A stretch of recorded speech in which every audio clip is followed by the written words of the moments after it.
AllBall TV. They scared, but I'm not. They don't like comentario. Y suscribe.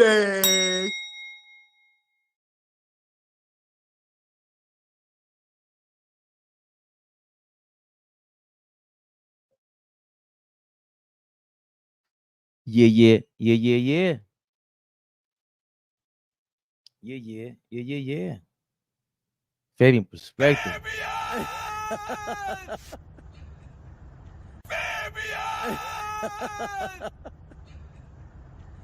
Want to do that, StreamYard? Can we do the opposite? Top of the morning. Will in the building. AllBall TV member. Nothing but love for you, John Pettit. Man, love you guys commenting, subscribing, keeping the comments going. Amazing work you guys are putting in. It's not just us, it's you, the comments, the community. Scared to get about this Knicks stuff, latest Knicks news, rumors, boy, chase man that we just make up sometimes because we can. What else do we do? We speculate as if we're really part of the team in the front office. I know Worldwide West is from Camden. And why do I know this? Leave a worldwide mess. Shout out to the Jigga Man. Happy new week to you guys. Happy Monday. How dare I not even tell you how the weather is looking like in New York?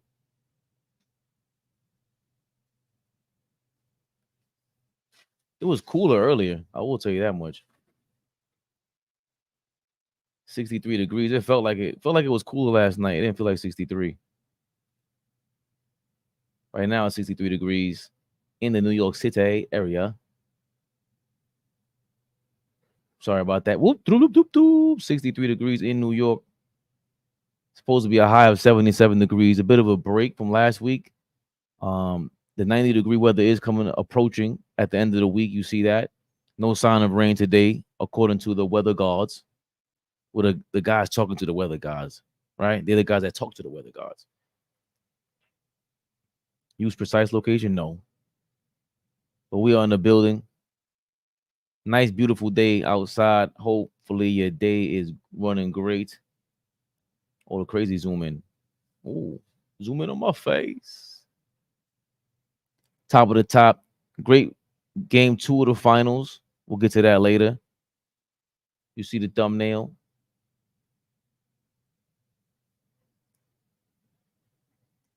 There's nothing salacious about it, I guess. It was a great big payday, and maybe it's because it's Monday, but nobody's in the building. It's 4 of us in the building today. We're going to keep it going. We shall keep it pushing.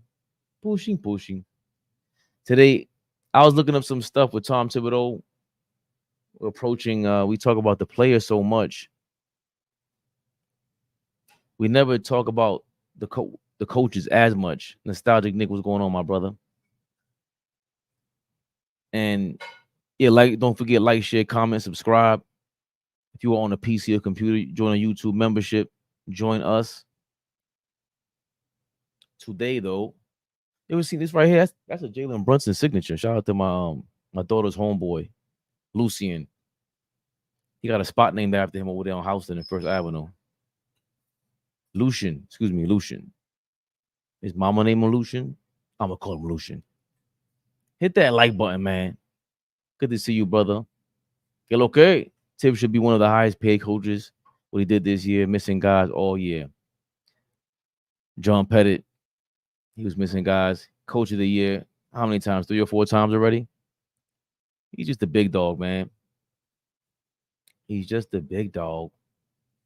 Mr. Big Dog himself, Tom Thibodeau. I wanted to start with, I think it's best we do start off with his salary.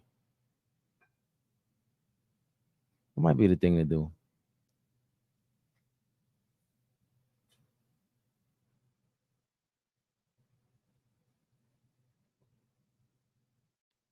Start off with his salary. They call it a hot girl summer. It's a midsummer out here. It's a midsummer. I'm gonna drag this to the front. Trying something new today.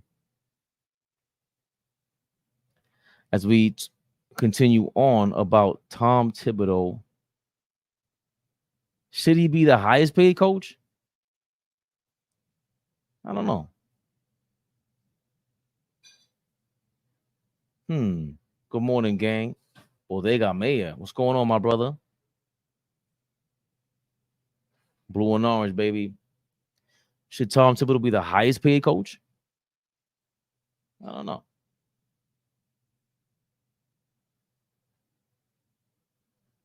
But what I do know is 10 million isn't bad. 10 million isn't bad. Also, these are the highest paid coaches as of right now.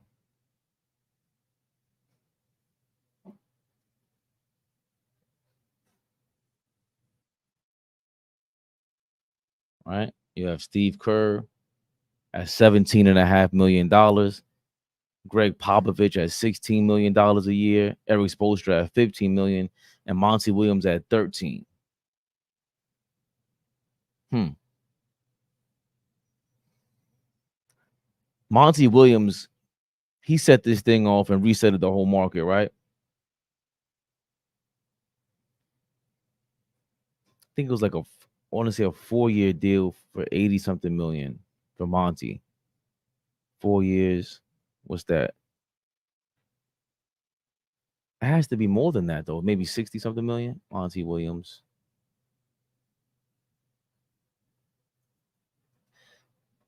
Monty Williams deal. Oh, sorry, 6 years, 78 million. So it was around 80 million. All right, Ty Lue did just get the extension or about to. G-Mafia, what's going on, my brother? Ty Lue contract.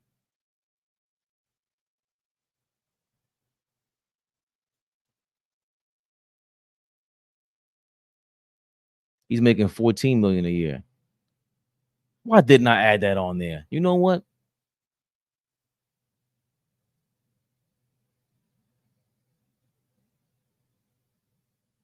Gotta fix that for the people, man.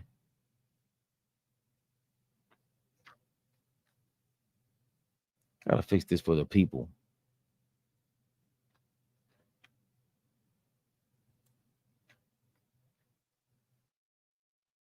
Ty Lue. They said 16 million. I say 16 million. In real time, we're fixing our PowerPoint. 14 million. Ty Lue. 14 million.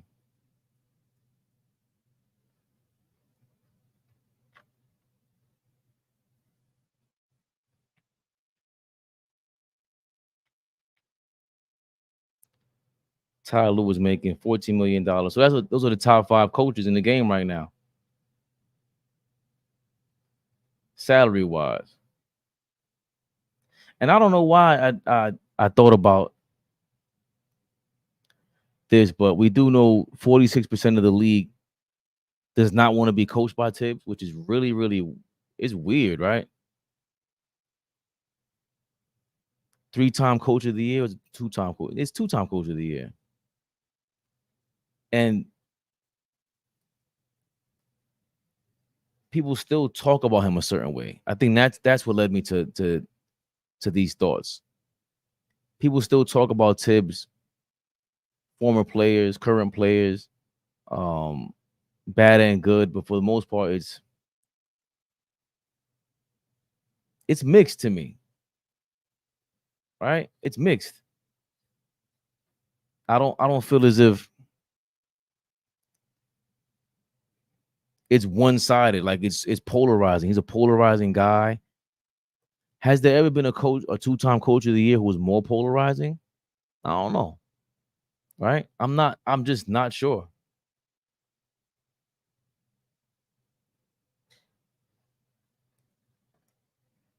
I want you to roll your eyes this morning.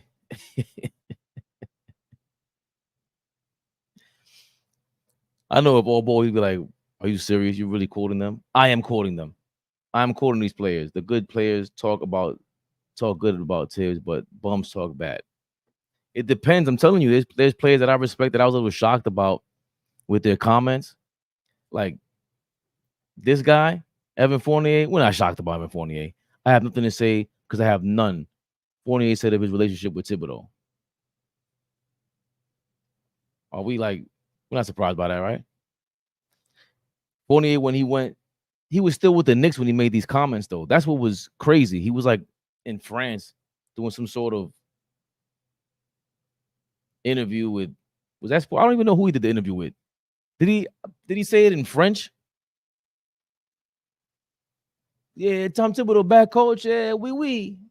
Right? When he took me out of the rotation, he just told me he was going to try something else. Then at the first match of a road trip, he announced to me that I was leaving the rotation. And ciao. If Tom Thibodeau, hold on a second. If Tom Thibodeau told Fournier, ciao, on a road trip, and that he was done with him in his rotation, Tom Thibodeau deserves another Coach of the Year award for dealing with you, Frenchie. What are you talking about? Ciao. Ciao. No, ciao's not Italian. Well, I think Europeans just say ciao. Ciao is also South American. It's a kind of international. It's not French. Au revoir. Au revoir, sucker.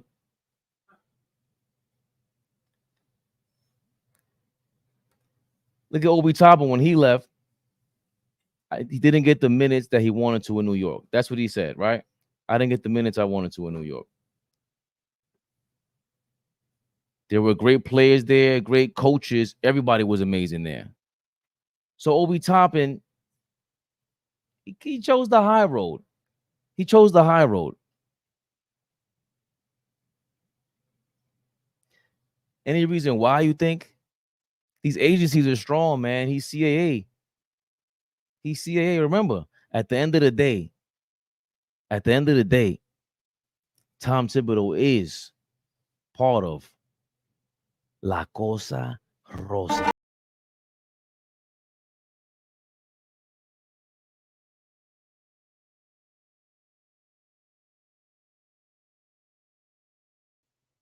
Let's not forget that.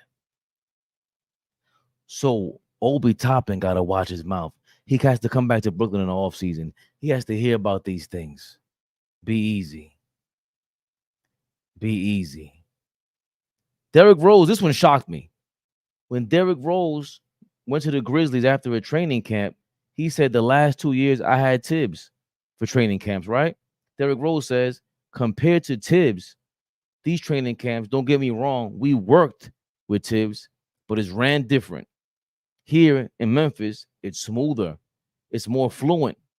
Guys are really getting their work in. Not saying the guys in New York didn't get their work in. This one shocked me because, Rose is a Thibs guy, right? Like he's the one that says, "Oh, I know Thibs whenever he's in practice, just yelling and stuff like that. I know how to handle him." Basically, when he was here, would say that. It was a major reason why I felt like endorsing Thibs was the right thing, or part of the reason. You got a vet in Derrick Rose, superstar guy. His best years was with Tom Thibodeau. He gets a lot of the blame for. He's like the biggest example that people want to go to when they say Thibs works people too hard, and he basically injured Derrick Rose with his coaching style. Is that fair? It's up in the air. It's always going to be lingering with Tom Thibodeau, and next year is a big reason. It's going to be a big deal for Tom Thibodeau, also because if the injuries start piling up, some more, then the Derrick Rose thing is going to have validity, stuff like that. But Derrick Rose is definitely a reason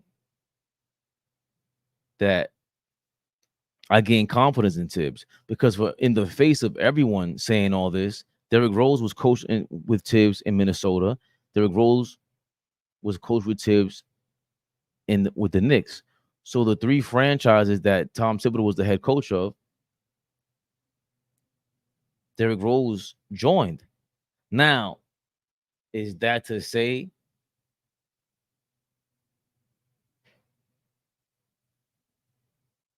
Tom Thibodeau is not paying off Derrick Rose?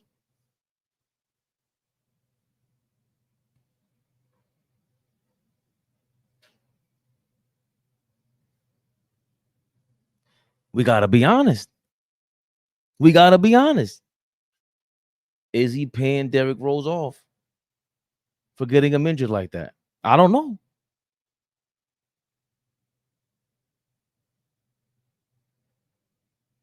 We don't know. We can't just guess. I am right. I'm speculating. That's a hard speculation. Fabian conspiracy. I wish Flea was here to try to check me so we could laugh together.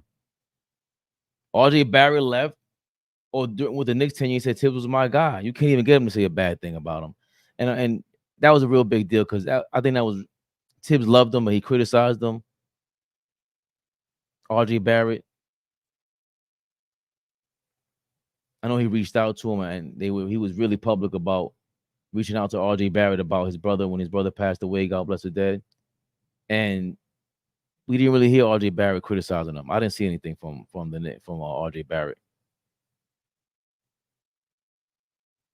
Thibs, great to play for, according to IQ.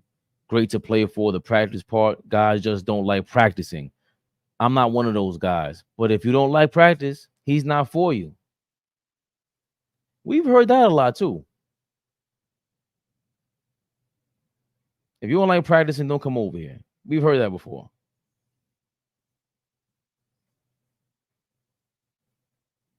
And that of course was the salaries. There's another comment that Cam Reddish made when he was in Portland. When Cam Reddish was traded from Portland, he actually said, he spoke to the fact that players were under pressure, or they felt pressure to hit the next shot, right? And he felt a relief leaving the Knicks, basically.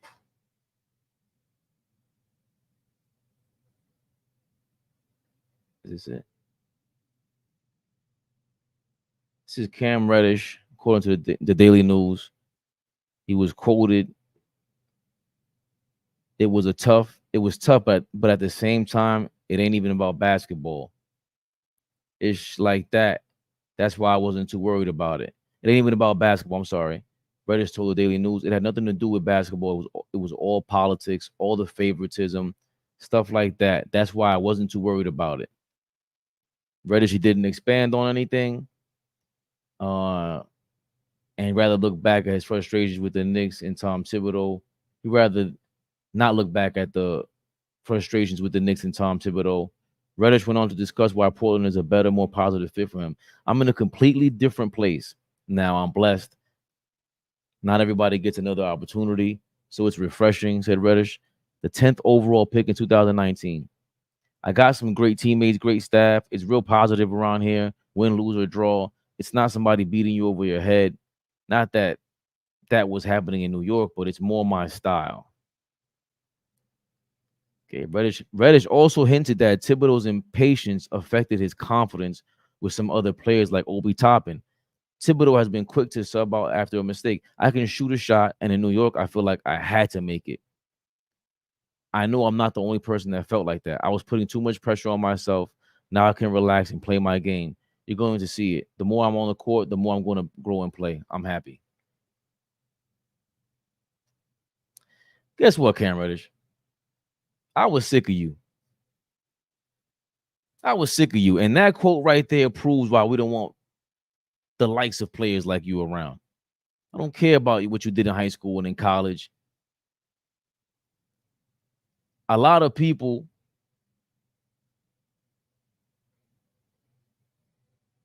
hang their hat on that. And that's, I have a thing about not watching high school players and college players because of players like Cam Reddish.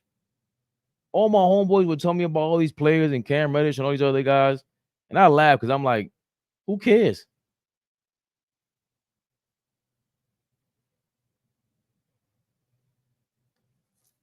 Send the link. The link is in there. AllBall is an old fogey.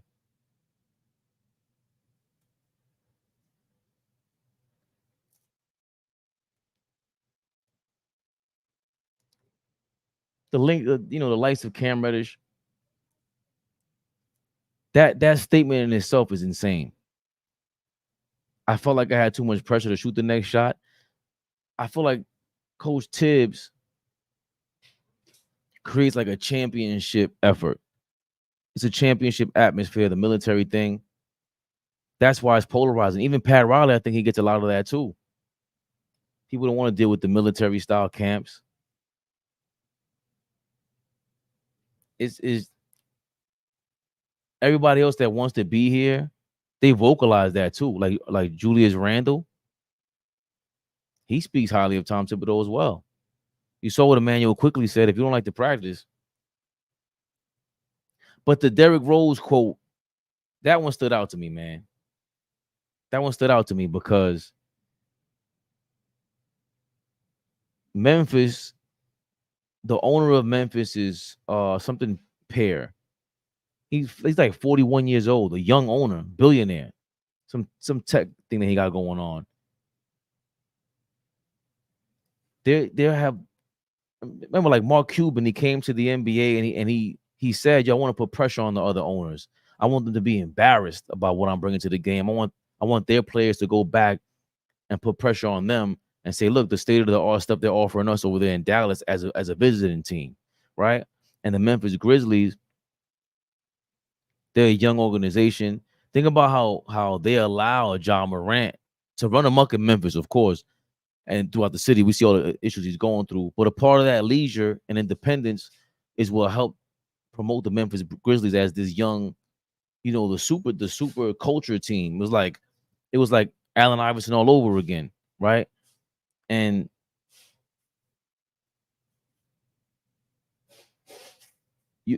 for Derrick Rose to go over there, look at the practices, and he goes, "Damn, I like this.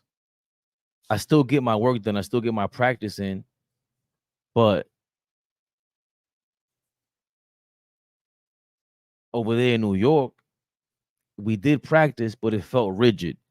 So it just sounds like Thibodeau has his hands on too much.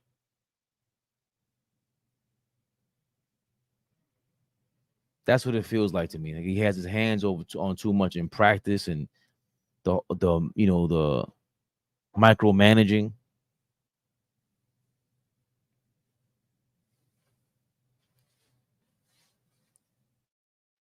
But is all that worth? Would you guys say 10 million a year? 10 million? Even so, that's even less than Ty Lue. Why? Because Ty Lue has a championship? I think with the Clippers, Ty Lue is getting that much money because they're undermining him over there. Like, to sign Kawhi Leonard means you get undermined. That it's like part of the deal. You want Kawhi? Well, you get undermined. And with Thibodeau in New York, y'all know what time it is.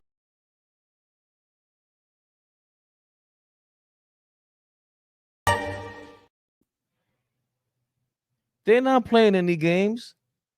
Either you're with the family or you're not. They're not playing a game. Ty Lue is not with the family over there with Steve Ballmer and them. So Kawhi Leonard could pull all that. So I think they're paying him $13 million a year because they know, hey, look, you got to deal with this, man. We're going to shut you up because we know what you want to say, Ty. Thank you for not saying anything about this guy, Kawhi. And you're going to have to deal with Kawhi for 3 more or 4 more years over there. Unfair? Not if you get this check. You know what I mean? I'd say, if we're being honest,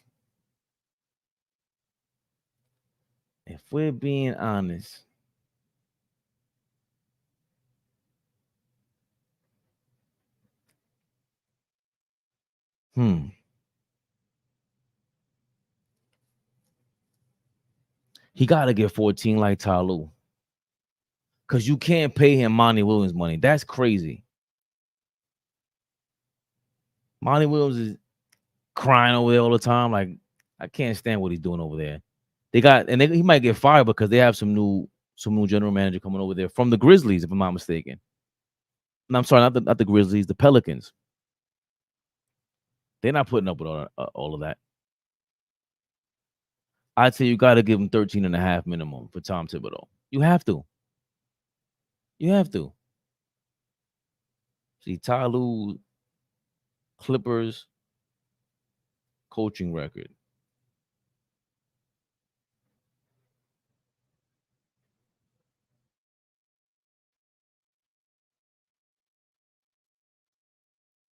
Why is it that hard to just look that up? Posted a 180. Ty Lue has posted a 184 and 134 coaching record with the Clippers.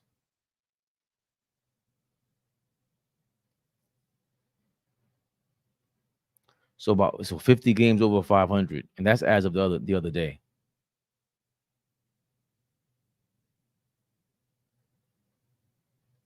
$50 games over 500, 184 wins, and 134 losses for Ty Lue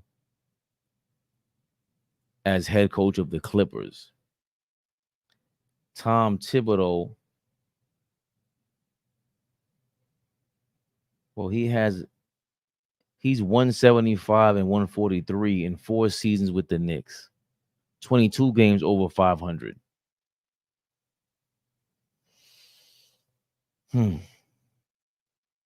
Not all his fault, right? Like, he doesn't have Kawhi Leonard and Paul George and James Harden and the whole cast of all NBA guys. It's not all Tom Thibodeau's fault. And Steve Kerr getting $17.5 million is crazy. But he is a part of the organization that is now the most valuable franchise in the NBA at over $6 billion. And that's another thing. If he's getting the nod, $17.5 million, partially because the franchise is worth $6 million, the dynasty thing, the Knicks are still valued that highly. They're about to get valued more money. I'm thinking, if I'm Thibs, yo, man, I might just do like a 2-year deal, because that value is going up, man. It really is. Thibs had nobody until the last 2 years. Exactly. That's how I feel.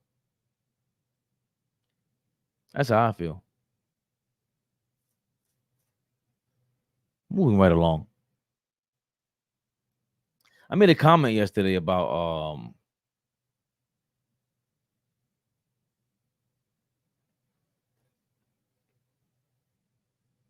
the Jaylen Brown and Jason Tatum thing. All right. Jason Kidd comes out. And first of all, I said he was a sneaky Brooklyn Ninja. I said Jason Kidd was a sneaky Brooklyn Ninja, and Al Horford seconded that.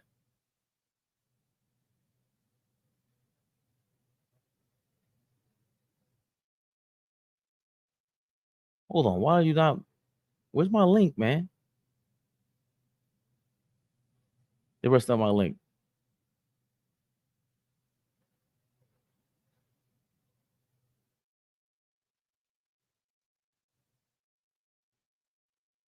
All right, no problem. I'm gonna run with this right here. So,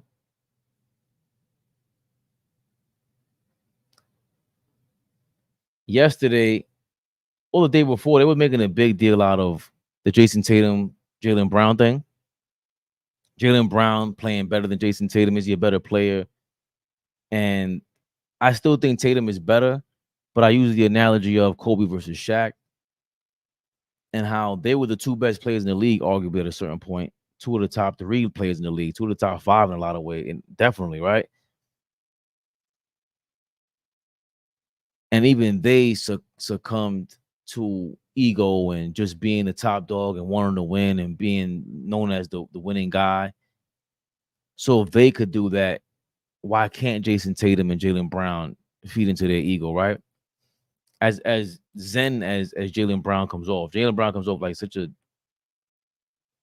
I don't say selfless because you don't know these people, but he comes off as the leader of the group. And I said that, and Shaq comes out and he basically says the same exact thing.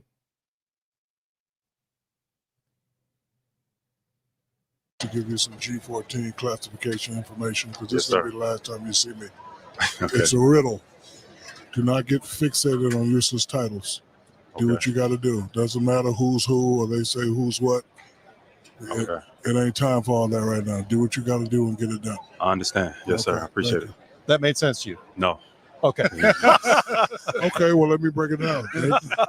They're trying to separate you and your guy by saying who's better and who better. I'm saying don't worry about useless titles. Who's the man? Don't matter who the man is. Kobe's the man, Shaq the man. It don't matter. I'm getting my 40. Kobe getting his 39. Let's go win these championships. Yes, That's sir. what that meant. I agree with that. Yes, sir. I understand. Because since you didn't understand, I had to break it down to you. Tell him, Grant. Tuck that elbow in. Jalen, I don't have a question. So Shaq said that. He also, I think this is pregame. He also said Kobe was a better player than me, or we were on the Lakers, right? Useless titles. You know, when I was young, I worried about useless titles, but when I stopped worrying about useless titles, start winning championships. In my Laker runs, I wasn't the best player on the team. I knew that, but I knew I was the most dominant. So I knew my role. I knew what I had to do. I wasn't worried about a useless title. So if those two young gentlemen are worried about useless titles, who's the best on the team, whose team it is, it will definitely affect them tonight. You know, when I was young, I worried about useless titles. But he said that. When I stopped. Hold on. And underneath that, because people were saying this tweet is about, his name is Who's Meech. I guess he's a Kobe fan because he said, you know, my Lakers run, I wasn't the best player on the team. Shaq always said how he was the most dominant, but Kobe was the best player. And Kobe haters say Shaq only saying that because Kobe passed away. God bless the dead, by the way. But Shaq has always said this. I would not accept this award unless the greatest player in basketball gave me the award. And I said this award unless I would not accept this award unless the greatest player in basketball gave me the award. And I said once before that Kobe Bryant was the greatest player in the game. That's and Kobe. I meant that when I said that. I would not accept. And I meant that when I said it. So he goes on a thread. Player in the world on your team, and it's good to play with the best player in the world on your team because it makes stuff a lot easier. Kobe calls you the best player in the world. So, you know, Shaq has always made it a thing. Even with their ego, he was able to state that. And you can see right now, remember Jason Kidd, the sneaky Brooklyn Ninja. He's a sneaky Brooklyn Ninja OG. He's the OG of sneaky Brooklyn Ninjas. I've always said he's a sneaky Brooklyn Ninja. Remember, he tried to come out in the press conference and he said, Jaylen Brown's their best player. But they've been hearing that their whole tenure. They've been hearing that since they made it to the conference finals, I think. And even a couple years ago, I say Jaylen Brown was better, but then Jason Tatum just had these, like when he's on against the Bucks in that Bucks series, when they beat the Bucks to go to the finals, those games, Jason Tatum was amazing. He also had, you know, the up and down, like when he was off, he was off. But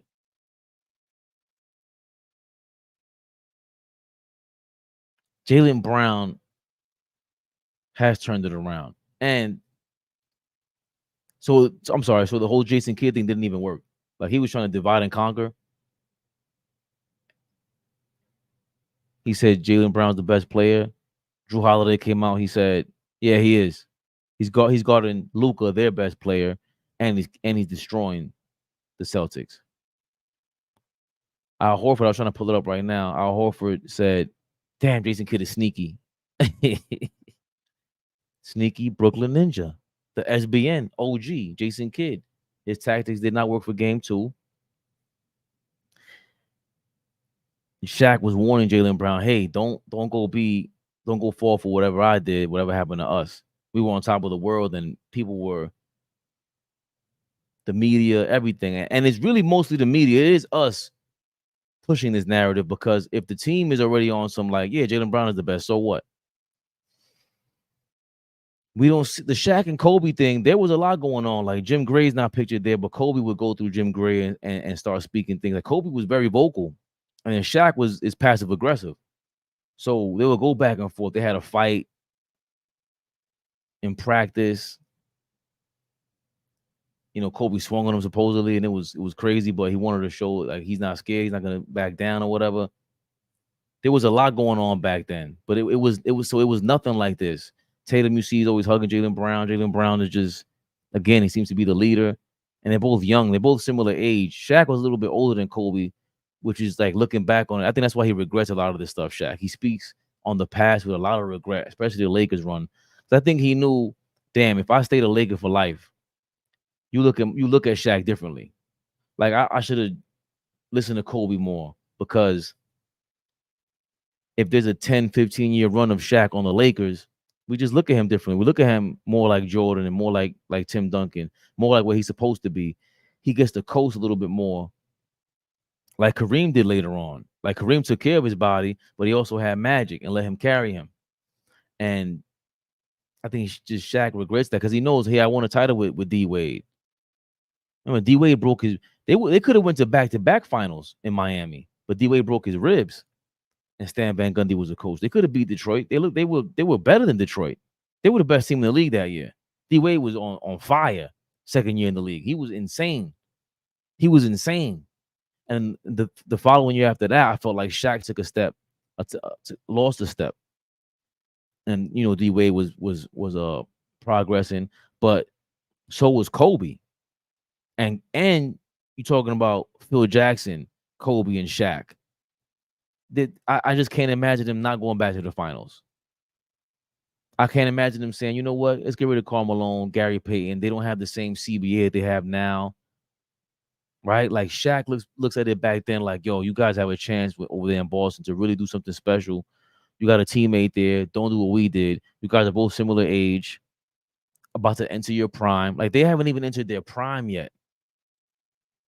You have a great front office. They keep adding players around you. They know what you guys need.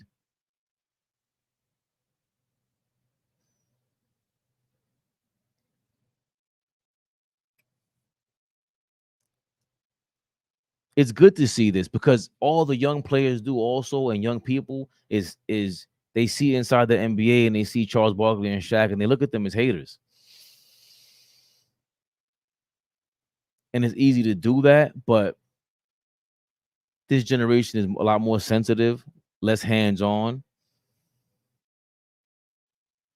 So to see Shaq tell him like, yo, you didn't understand what I said. All right, let me make it a lot more clearer. I want to make sure you get this message. I want to make sure the world gets this message. We messed this thing up from 20 years ago. I messed this thing up 20 years ago. Don't feed into your ego. Don't allow yourself to think, no matter how much of a leader you are, how much you're growing, how much you might be the best player in the series right now, the best player on the team right now. Even if you are that, don't mess this up. We gotta point this out, because how much do we rip Shaq for not watching the game? Not giving enough game. This makes up for a lot of the BS that he talks about. Right? Like, in my opinion, for me. So shout out to Shaq for that. I would shout out the Celtics, but nah, man. No. We need the Dallas Mavericks reverse sweep. That's what we need. We need a reverse sweep We need Kyrie to wake the hell up.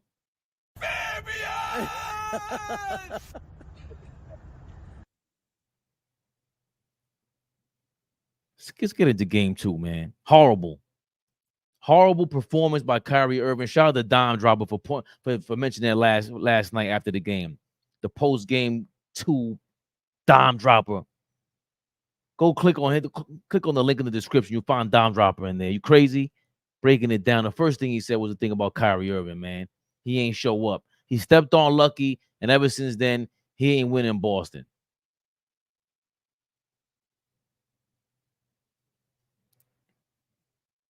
Kyrie Irving is definitely the most disappointing player in this series.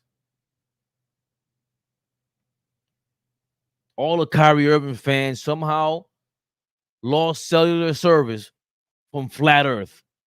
All of a sudden, they don't know how to talk about Kyrie Irving.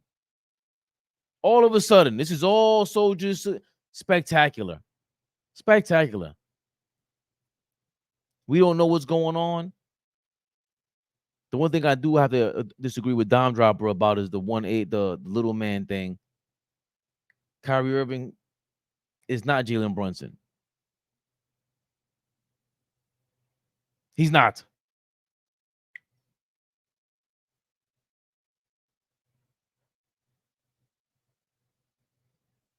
It has been disappointing for him. We can start off with love.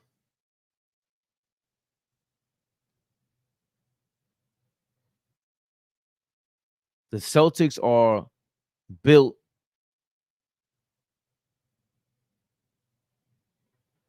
to stop the smaller players.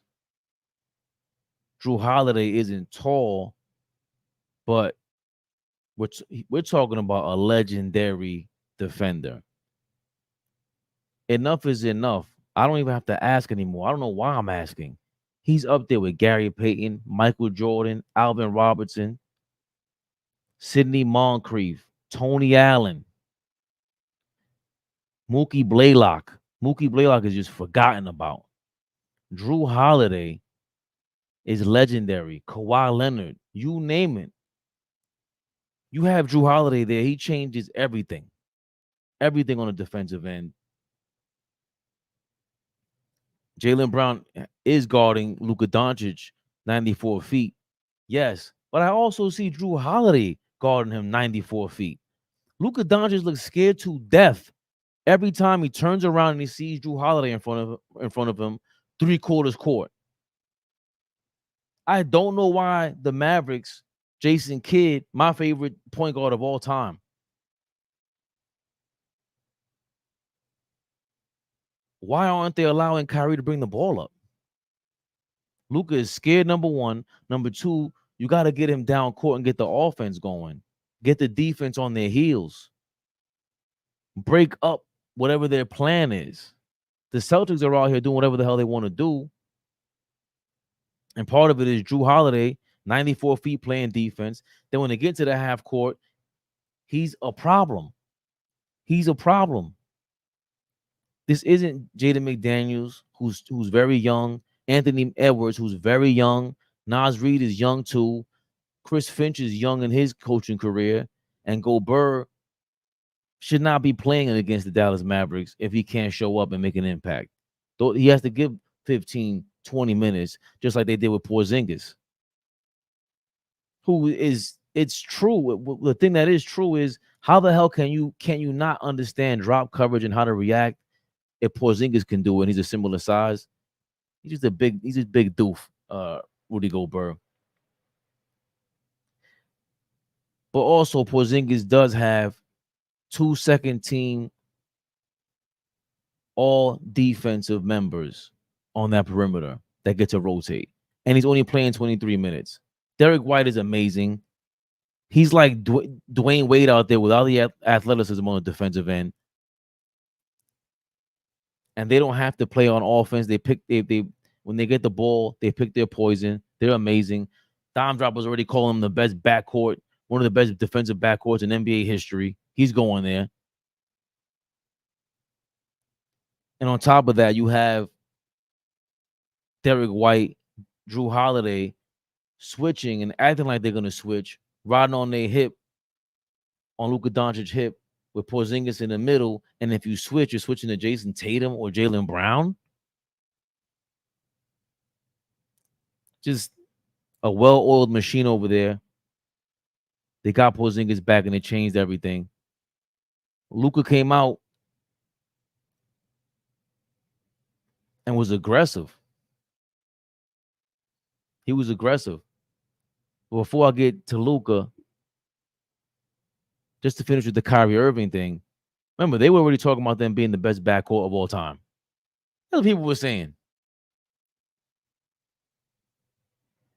To me, Luka's a point forward, small forward.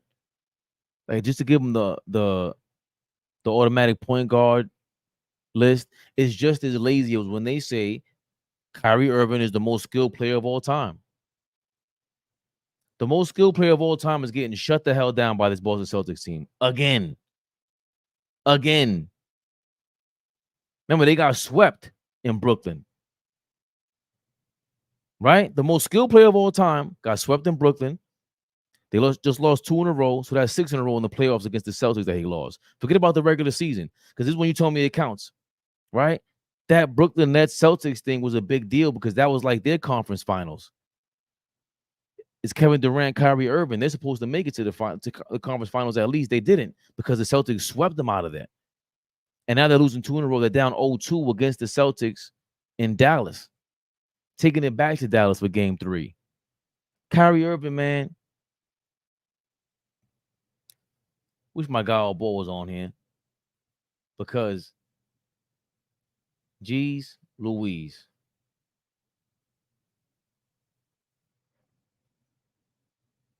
We talked about the Dallas Mavericks getting swept last night, which I don't think they will. We haven't seen a good game out of Kyrie yet to put pressure on the Celtics. They haven't felt real pressure yet because Kyrie hasn't been confident yet. We've seen Draymond Green drop a game in Boston and be shook to death, and that's Draymond Green, who, if Kyrie's the most skilled player ever, Draymond Green is the least skilled player ever, right? But when he made his impact and got comfortable. But if they do get swept, we were just bigging up Kyrie for his legacy and how he turned his career around. And that was on a personal level. That's for you guys, for you morons that were taking Kyrie's life too personally. Because to me, I always kept it basketball. So let's stick to keeping it basketball. If y'all had him as the best backcourt in the history of the NBA, if they get swept, what are they now? And specifically, what is Kyrie now? Because let's get this straight. We talk about James Harden. We talk about Kawhi. Talk about Russell Westbrook. Talk about Kevin Durant. Talk about LeBron switching teams. How many teams Kyrie Irving's been on? How many All-NBA teammates has he had? How many MVP candidates has he had alongside him now? Nothing was the same since LeBron James. Let's be clear about that. If he gets swept, if Kyrie Irving and the Dallas Mavericks get swept, LeBron's legacy jumps up. LeBron's legacy jumps up. I won with the guy that couldn't win anywhere else with every other MVP candidate, every All-NBA candidate. Right? I came to the Cavaliers. They got a number 1 draft pick, but without me, what is this?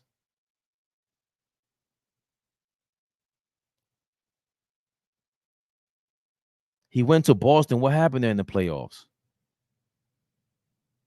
The most points per game he ever averaged in the playoffs was alongside LeBron James, 25 a game. The first year was around 19 a game.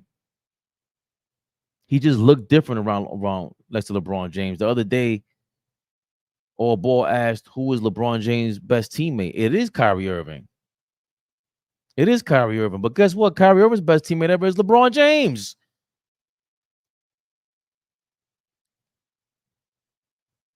What did he look like after Cleveland? Listen, I gave him a nod, the growing pains, the life growing pains, and trying to be a leader. He ends up calling who from Boston when things weren't working out. After he promised, hey, I'm going to be in Boston forever. After he said that, what did Kyrie Irving say? Who did he call for some help to get his mind right? You guessed it. LeBron Raymond James. Mm-mm-mm. And it's for all you guys that keep telling me he's the most skilled player of all time. How? Is defense not a skill? If so, this is the best combination of skills we've ever seen, and he lost 6 in a row. I disagree, Will. D Wade was no, he was not. I'm just talking about basketball. I don't care what they say. Yo, he went to Miami. He learned how to win. And what is that? He learned how to win. LeBron calmed the hell down and he realized, oh, I keep getting my ass whooped out here. I can't go on the court and not show up. I can't score 8 points in the finals. Like, this is really on me. He finally realized, oh, I have to calm down. He started meditating on the court, right? Like LeBron in Miami was amazing. Spoelstra helped him out. Spoelstra did get better. I saw the mind the game thing where Spoelstra said, hey, Chris Bosh and Shane Battier, you're going to shoot through the corners, and that's where you're going to go to. You're not going to go to the middle of the court on a fast break. You shoot to the corners. They started running a 1-4 flat with LeBron, and it's tough to do a 1-4 flat with D Wade and LeBron James on the same court. The way that the era was going is how you're going to run a 1-4 flat if D Wade is a ball dominant dude too, and he's not a great shooter. He's not a great outside shooter. He's not a spot up shooter, right? So LeBron has to worry about that guy, and then LeBron wasn't really a spot up shooter. So you give the ball to D Wade, it's like D Wade really doesn't pass like LeBron, and LeBron's really a better player. So you're kind of like doing a defensive favor if you let D Wade get the rock like that. And D Wade was injury prone. Kyrie was injury prone, but Kyrie in a 1-4 flat is a bit different than D Wade in a 1-4 flat, which is what LeBron loves to run because he needs the half court open so he can operate, maybe go downhill. Once you start switching and throw a couple cuts and a couple of backdoor picks, and now he sees the wide open. He knows he's going to be wide open in the corner or on the wing, and LeBron can make that pass from anywhere. And that's a lot more deadly to do when you have LeBron on your side next to Kyrie Irving. You give him more one-on-one matchups, free him up. I can shoot that three-point shot. I can sink into the paint or on the other side of the court to bring to make the strong side LeBron James side and get more one-on-ones for Kyrie Irving. Get the game win over Steph Curry. That Luka Doncic LeBron James comparison, if they get swept, I don't care what y'all say. This ain't the Mavericks versus the Mavericks teammate. This ain't that Cavaliers team that went to the finals. LeBron could have done more, yes, but Luka Doncic is no LeBron James. I've never liked that comparison. That is insane. That is insane, and they're proving it now. LeBron James would have had a 27-year-old LeBron James would have went bananas. Even when he lost to the Celtics in 2008, 2009 on the Cavaliers, he had like a bad quadruple double, 30 points, 10 rebounds, 15 assists, and like 10 turnovers. But he's getting 30 points, and there's nothing you could do about him. With Luka, they're really blocking off his passing lanes, and if LeBron has a Kyrie on that Cavaliers team, it might be a different story. It just might be. But ever since then, what has Kyrie done? What has Kyrie done? He's the most skilled player of all time in you guys' opinion. He's a number one option. He's your number one scoring option. That's what you guys tell me. And all I ever said was, yo, it's tough for a guy like that because when you throw size on him, that championship style defense, it can wear on him. And Luka Doncic is dropping off grenades. Why are you acting like LeBron never lost the finals? He did lose the finals, but that's not what I'm talking about. That's not what I'm talking about. I'm talking about LeBron James and next to the Kyrie Irving did not look like this. That's what I'm talking about. We criticize LeBron all the time. I definitely do. But I'm talking about how Kyrie looks ever since Cleveland. Ever since Cleveland. Boston did not work out. Brooklyn did not work out. It was working out. It's working out with the Mavericks, but he's the second option. You need more around him. You need more around him. He's not KD. He's not Steph Curry. He's not James Harden. And you guys told me he was. He was never a top 5 MVP candidate. But this is how Kyrie Irving fans were coming at me, and I'm like, what the hell? It ain't nothing personal, bro. If this was 2 MVP candidates, I think this all changes. This is just heavily on Kyrie Irving, man. And we gave him his props a couple weeks ago when they made it out of the Western Conference Finals and they did all that to the Western Conference. I haven't had him as the most dangerous team in the West or in the league after they made that trade. I still believe that. But he has to show up against this Celtics team, man. They're going crazy over there in Boston. And you got to do it for our sake, damn it. Kyrie, what the hell are you doing, man? Can't let the Celtics win. Don't you? We hate the Celtics. We don't give them no damn props. Damn it.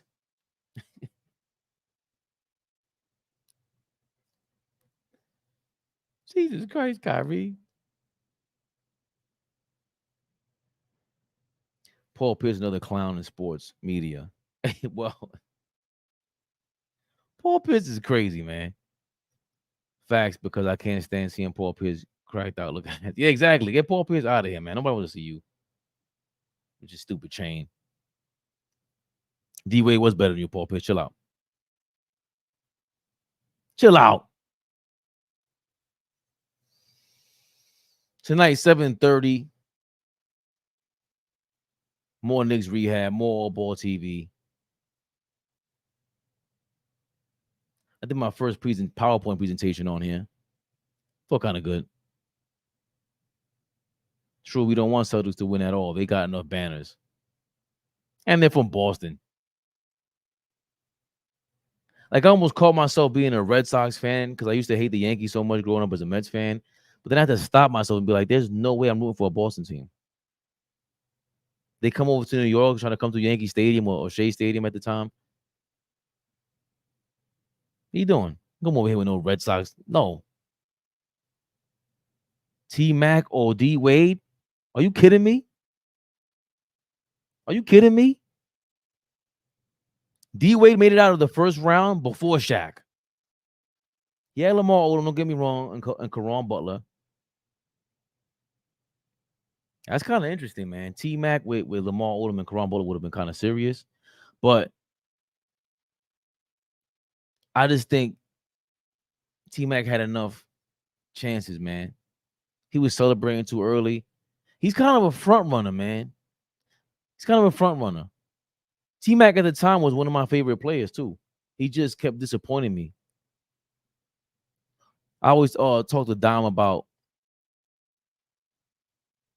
when KG exposed T-Mac for me at the All-Star game one year. Because the same week or the same month,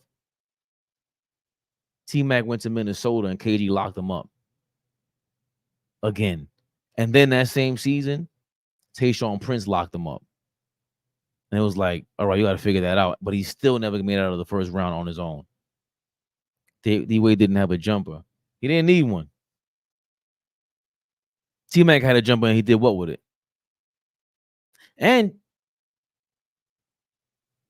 I'm going to pump the brakes on the T-Mac slander for a second because Shane Battier pointed something out about T-Mac that I didn't even realize.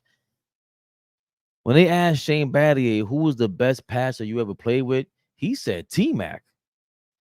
He said there's passes that T-Mac could make that LeBron couldn't make and D-Wade couldn't make, nobody he played with ever made. I said, damn. I mean, it made me go back and watch T-Mac highlights, and I was like, oh, snap, yo, deep. Like, picture perfect fastball. T-Mac, will we get hypnotized by? GOAT level potential. His talent, if he had Kobe's will, he's the best player of his time period. Vince Carter, same thing. GOAT level potential, but they didn't have Kobe's will. Right? D Wade's will at that. Now that we're talking about that. D Wade was a savage, bro. Dirty. D Wade was a dirty player. He was a savage. He broke Kobe's nose. I love it. Right? When he called Kobe to, yo, my bad about it. Kobe said, I love it. Kobe's a lunatic. God bless the dead. But T-Mac, he just lacked the heart, man. He that's why when I hear him talk sometimes, it's kind of weird. Like, bro, nah, man. Nah. You were second tier. You should have been a second option, actually. He's a bit of a chucker. Yeah. T-Mac should have been a second option, man. Yep. If T-Mac and Vince stay together as a team, woo. Yo, drip more. That's another reason why I started losing respect for T-Mac, like little by little. Not as a man, but just as a basketball player, right? Because there was one year, it's Vince, T-Mac, and Tim Duncan. No. T-Mac, Tim Duncan, and Kevin Garnett on the Slam magazine, and T-Mac makes a comment like, yo, if I had Tim Duncan on my team, I would have seen Kobe in the finals and we probably would have beat them. And he was throwing a shot at Kobe like, you have Shaq. Kobe goes into the next magazine cover or next Slam magazine issue, and he goes, you should have stayed in Toronto and we would have seen you and spanked you there. Just every time Kobe replied to somebody back then, he was so like adamant. He really earned our respect. T-Mac really lost mine. That was the difference. Really lost mine. D Wade earned our respect. Don't get me wrong, Kyrie Irving earned our respect too. Even with all this being said about Kyrie Irving, I still think he's amazing. I don't know if T-Mac is as good as Kyrie Irving. T-Mac gets on my nerves, man. He does. Like, it's not even close how talented they are, but it's like at least Kyrie's going to show up and just, do what he can. T-Mac is just too cool for school, man. Knock it off. Too cool for school. Same thing with Vince Carter. Y'all too cool, man. Y'all too cool. Y'all you got pedicures and manicures probably. Need your haircut done before you get into the game. Yeah, nah, man. Nah, T-Mac. Get out of here, bro. Nah.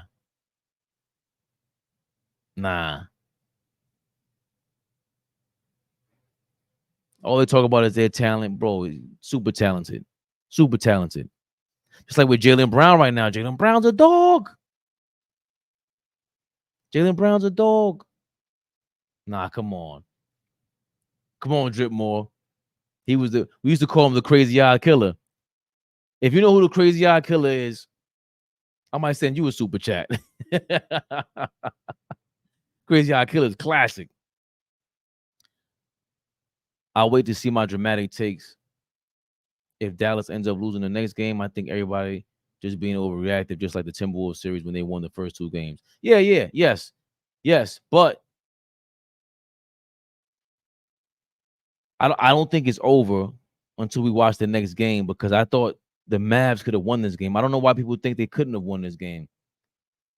Luka came out the way I thought I wanted him to. Kyrie really didn't show up, but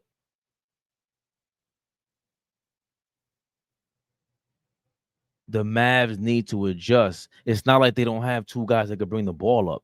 Like, remember that was all, like, Josh Hart spoke to it. He said, yo, we were trying to find ways to give Brunson a breather in the playoffs against the Pacers, and the Mavericks have to find a way to give Luka Doncic a breather. Like, I don't understand why Kyrie can't bring the ball up.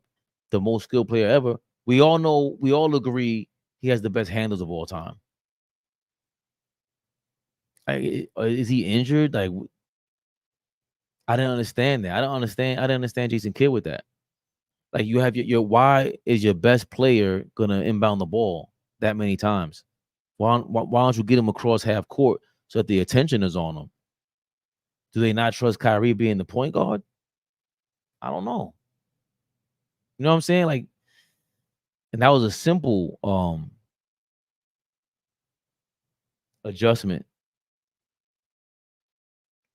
Luka had a bad turn. That's not talked about. We didn't talk about that either. At the end of the game, Luka had a bad turnover, and I know PJ Washington, he was fouled by Jaylen Brown when Jaylen Brown blocked his dunk.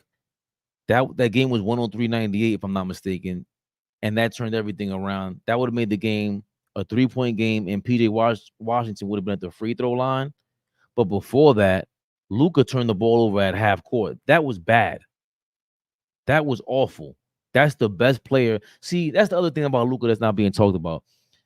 Kyrie Irving, I already spoke about how his defense was never really all that or consistent, but Luka Doncic is garbage on the defensive end. Trash. Another reason why comparing him to LeBron is insane. LeBron was just an android. He was free safety on the defensive end. Not a lot. He wasn't a lockdown guy, but the zone defense helped him out a lot, right? Roaming around the court. Just go watch LeBron James highlights when he was 22 years old. He's flying around the court. Nobody looks like that to me anymore. As much as they say, oh, we got LeBron James in the league. No, we don't. Who the hell's flying around the court like that? And then after that, on a fast break, he was insane. That's the part where Luka, like, he puts pressure on the defense and gets those 4 to 6 easy points a game. Luka can't do that. Defensively, he's not getting you a stop. And then in transition, he's not really starting in transition because defensively he stinks. So what is he doing? He has to play slow-mo ball. Yeah, the chase down blocks. But even the chase down blocks, he started mastering that. That was crazy. Jason Kidd's rotation is tight as well. Tim Hardaway got a DNP. That's crazy because he played in game 1.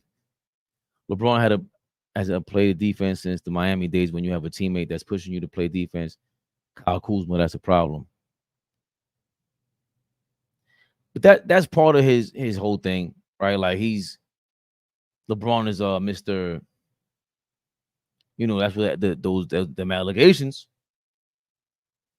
I'm not gonna speak it. Them allegations, right? Them allegations popped up for a reason because those things allegedly, when you take them, they work on a schedule, right? And LeBron James practices and works out and even plays the game on a schedule. I'm gonna take a break over there in the corner and playing defense so I could catch my wind. He treats everything like a workout, right? Like there's no real rhythm to LeBron's game. He's like a bull out of a china shop, right? So his thing was like, I'm not gonna play defense. I'm gonna take a breather. So yeah, you're right. He didn't play defense into Miami days, like a wholehearted defense. But again, he doesn't play defense. But I saw him lock down Jalen Brunson for the final play against the Knicks. He said, "I got Jalen," and locked him down for the final play. After they were doubling Jalen Brunson the whole game. Yeah, but he locked him down. I've seen this season LeBron lock up Kawhi Leonard, lock him up in the midst of Kawhi going on this like record-breaking month, insane 70%. LeBron said, "I got him." He got Kawhi's heart at 40 years old. Luka ain't got nobody's heart on defense. Nobody. The only guy, maybe him and what's my guy from Mo Wagner's brother. Somebody took somebody's girl in that scenario. Mo Wagner, I keep telling y'all, the must-see TV, the white-on-white crime is Mo Wagner versus Luka Doncic games. Get ready for some real potential fisticuffs. Somebody took somebody's girl. But I digress. Luka ain't taking nobody's heart on the defensive end. I've seen LeBron James take Kawhi Leonard's heart this season. I've seen LeBron James lock down Jalen Brunson. Is it the only defensive player of the game for him? Maybe. Maybe, but Luka can't do that. If he does it, it's by luck. Gotta call a spade, man. A spade is a spade. It's not a shovel. That's why Cam Reddish is washed, man. He's too cool for school. I just don't think Cam Reddish is that good. But you're right. He's too cool. Probably goes to practice and just, what's up, man? I think I pissed somebody off with the Manny Petty. Sure, we don't want the Celtics to win at all. Wade McGrady. Wade didn't have a jumper. If T-Mac and Vince stayed together, Kobe mentality was brutal. We really forgetting about injuries with Tracy McGrady. I don't understand the slander. Because I saw him without the injuries in real time. League Pass just came out. We saw a bunch of Tracy McGrady games. Saw him against Ray Allen. I thought Ray Allen was a better player. Like, he was more talented than Ray Allen, but Ray Allen was just, he got to it. I seen Ray Allen give Kobe a triple-double his second game against the Lakers when he joined Seattle. He was going crazy. Skilled, got to the basket, had a handle. He got past the second round. He made it to the conference finals. He was the number one option on that team. T-Mac ain't do that. If Milwaukee had T-Mac, they wouldn't have done that. They wouldn't have done that. We like T-Mac dogged it. He wasn't a dog, man. He just wasn't. I understand the injuries, but I've seen him between the injuries. I saw it. Come on, man. I just got a mani-pedi on Friday. I feel that was personal. No. Hold on, Mr. McCormick. I'm not against any mani-pedicures, but my brother. I will go to my peoples, my chinos, my chinas. What? I ain't against no manicure, pedicure, but I don't need one to go work. I don't need one to go play basketball. T-Mac's getting the manicure on the airplane, and that's what he's worried about after he gets injured and has a back brace on. Enjoy your day. Eric KP got hurt as well with some calf injury. I heard the same thing after the game. I also heard Porzingis say, I ain't worried about it. I'll die out there. He wants that championship, man. 2 years, $60 million from the Celtics. He wants that chip. He knows all he got to do is win one over there in Boston, and he's a legend forever. Because Boston is like New York with that. They make their legends, man. They make their in any sport. Any sport. Hockey. Every sport over there is like New York. Just like Philly. All the East Coast teams. I don't think LA is like over here. They got dudes going to win it. The Dodgers can win the championship, and it's not gonna be this. I'm not a Yankee fan, right? When I was a baseball fan, but them guys be legends over there with the pinstripes on, man. Same thing with Boston. KP knows if he wins in Boston, he could go there anytime. Anytime. They'll love him for life. Okay, so why isn't he doing well? Who you talking about? Luka don't care about his body like LeBron, nor does he have the stamina like LeBron, which is weird. I wonder if he's going to care. You know? I wonder if Luka's gonna care at a certain point. It'll be tough not to care for that long, you know. T-Mac was the big three in the early 2000s, along with Kobe Bryant, Allen Iverson. This is the first time I ever heard this take in my life. No, it's not. He was not the big three because before him it was Vince. And if you're talking about guards, he was up there. Don't get me wrong. Like talent-wise, T-Mac was supposed to be that guy, the Adidas guy. I was a T-Mac fan, but he was a part of. Remember AI too. I love AI, but he was chucking. They were a part of like the replicate Jordan era, and they were all like one superstar for each team. So it's hard. It's hard to replicate Jordan when now we're realizing the Kobe's and the Jordans of the world. These are lunatics. They're like you have a anywhere you go, but in basketball specifically, is one person. Let's say it's 1% of the league physically is more gifted than everyone else. And then, in my opinion, 1% of the league is mentally motivated like that, right? Two different 1%. And then you have when you have a mixture of that 1% and 1% for one person, is usually like Derek White is a part of that 1% mentality. But he's not part of that 1% physically. He's not physically as gifted, but he has enough. And then he's also, you can't tell me Derek White is not a winner. You can't tell me Al Horford's not a winner. You can't. They haven't won a championship, but you can't. You telling me you don't want them on your team? These guys, you see how Al Horford looks? This guy's in shape. He's in his late 30s, still contributing. He was in a slump 3-point shoot, and he still stayed confident.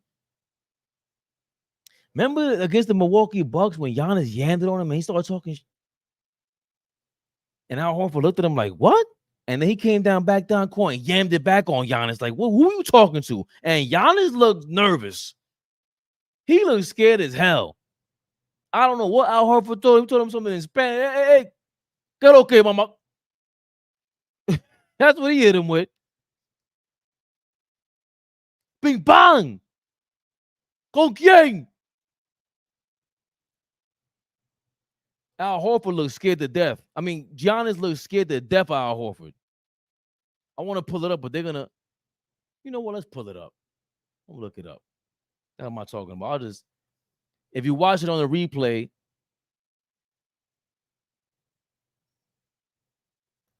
I'm going to scrub it out because they're going to flag the video. So they're playing a commercial right now. Man.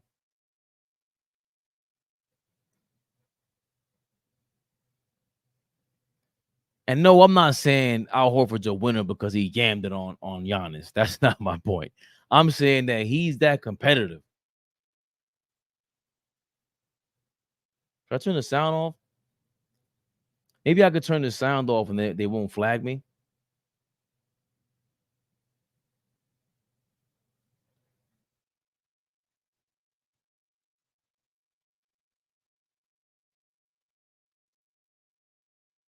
Look, boom. Ah! Look at Giannis. Oh, and he elbowed him. Bing! Who you talking to like that? ¿Con quién tú me estás hablando, mamá? Wow! Bang! Toma! You got the technical and everything. Get out of my face. Brugal Horford. See, but what they're not showing, look at Giannis. Scared to death. What they're not showing, hold on, because they was breaking down Al Horford's dunk on Giannis. Okay, but do they show when Giannis yammed it on him first? Oh, yeah. See, look. Yams it on him. But look, he starts talking, and Al Horford goes, oh, okay. But look, Giannis looks scared to death. But look at how staring at him. Al Horford goes, oh, yeah, he talk. And then he gets nervous. He's talking to him. Yeah, okay. Hold on. What did Al Horford say? Let's see what he said. Really didn't sit well with me. And looking at me and the way Yeah, I like it. I don't really know what he said to me, but the way he was looking at me and the way that he was going about it really didn't sit well with me. And at that point, I think just something switched with me. Yeah, you can say that again, because in the fourth quarter, Al Horford, he absolutely took over, and he got Giannis. What do they say? Revenge is best served cold. Slapped him. Nah, that wasn't a slap. That was a yell afterwards. We never see Al Horford exude that Ever. type of emotion, but he was fired up. Giannis was down for a hot minute, but he would get back because up. he's a winner, man. Brugal Horford.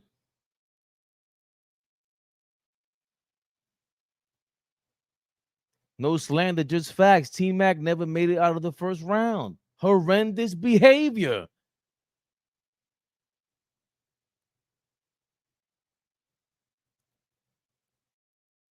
He has no Al Horford in him, Derek White. These guys, Drew Holiday, even Jaylen Brown gets better every year. Gets better every season. Every season, Jaylen Brown has shown us something new. It's getting interesting over there. He might be the best player in Boston. I'm annoyed, but I'm not tripping yet about Dallas. I'll start tripping if they lose the next game, facing the losing the finals. I mean, come on, 3-0 that's different. Shame. That's our Knicks draft pick, KP. Sheesh.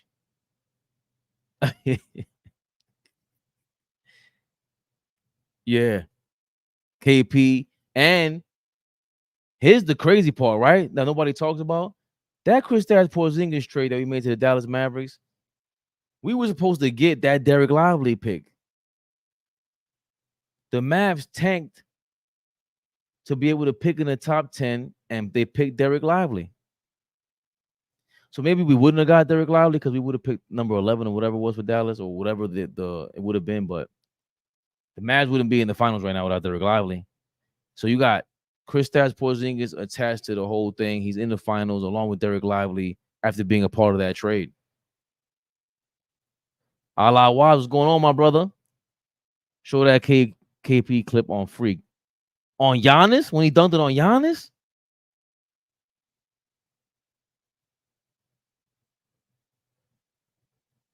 Porzingis. Ooh. Why you guys doing it to me this early in the morning?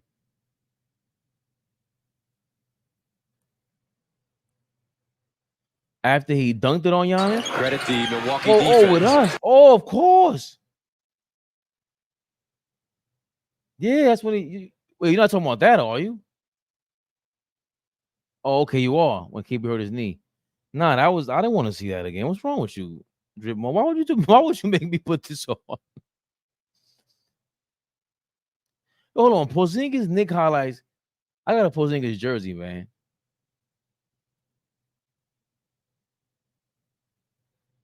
Porzingis Knicks highlights are crazy. He would catch the alley-oops and everything. Come on, T-Mobile. Why you doing that to me, man? Nobody cares about you, T-Mobile. I gotta call y'all later too. I might skip out on T-Mobile. I'm showing this and then I gotta run. Porzingis. He's just unhealthy. Bang. What you want to do, Timmy? Huh? Ah, give me that. Carmelo couldn't get out the first round with Porzingis. Huh? ¿Qué pasó, Carmelo? Bingo. Bang. Toma. Ah.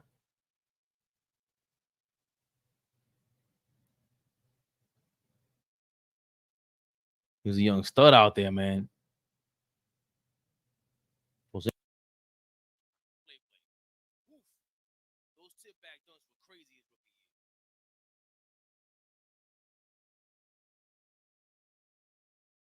Rookie season, that's when he was sitting on the hood of the Benz like Jay-Z. Like a Jay-Z album cover. Crazy. Oh my. I couldn't believe it. I was with the unicorn. Just not. And remember, like, part of the reason we hope Wemby makes it. Oh my. Is because we saw the Porzingis as fans, right? Porzingis, Ralph Sampson. These guys don't Yao Ming. These tall, big guys like this, they don't really make it, man. Come on, man. Porzingis was a joke on the uniform. It's a big deal. They're not gonna say it. We'll say it because we're Knicks fans out here, right? Best viewers. I got my first we call him a spammer on Twitch. Damn,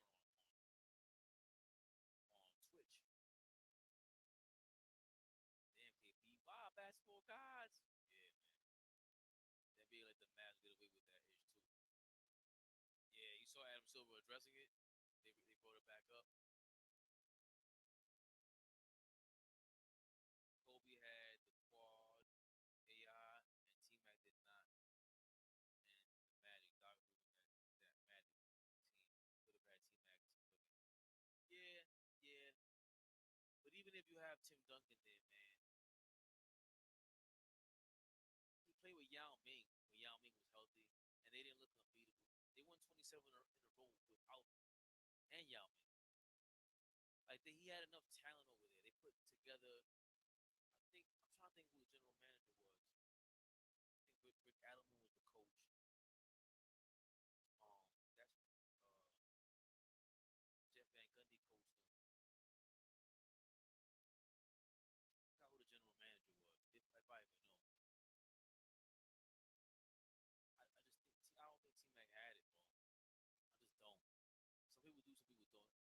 think like at least in New York, you run into people after a while. You run into so many people. You start figuring out who's full of it and who learned. It's like people that go to church and they memorize the Bible, so they know how to sound like they know how to sound good. Literally, they know how to sound like they're going to heaven. Well, you know, T-Mac always wanted to sound like he was going to heaven. Bro, I don't believe you. I'm watching the game. You just don't.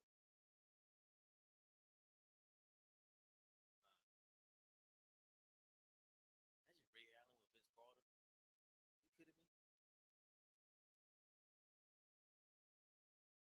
Imagine if Timberwolves never traded Stephon Marbury for Ray Allen. I always go back to that too.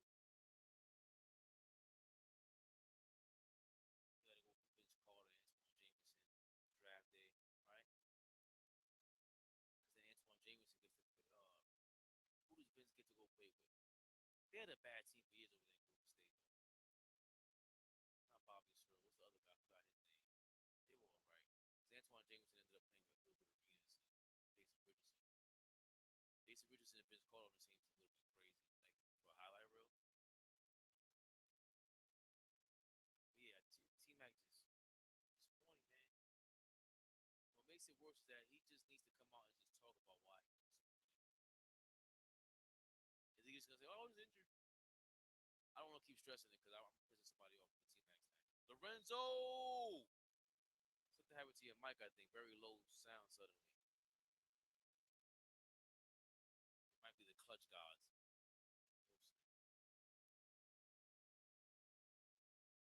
How about now? Probably gonna shut it down. Oh yeah, I don't hear it. You're right. Here we go. Very low.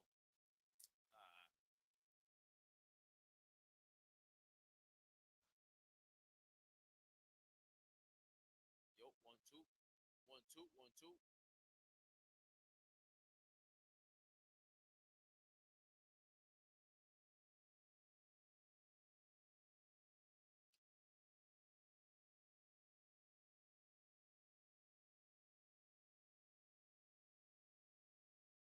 What? What? All right. We'll do it like this for now. We'll switch it up, baby. I'm gonna sign off. Appreciate you guys showing me love. Thank you for telling me my sound was off. Lorenzo! Lorenzo in the benzo, huh? Yeah, I switched to the AirPods. Thanks, guys. 7:30 tonight. We'll talk about the game. I'll be back with the family. Gave a perspective. Thanks for hanging out with me, man. It's been an hour and a half. Love y'all, man. Love y'all. AllBall TV. They scared, but I'm not. They don't like comentario. Y suscribe.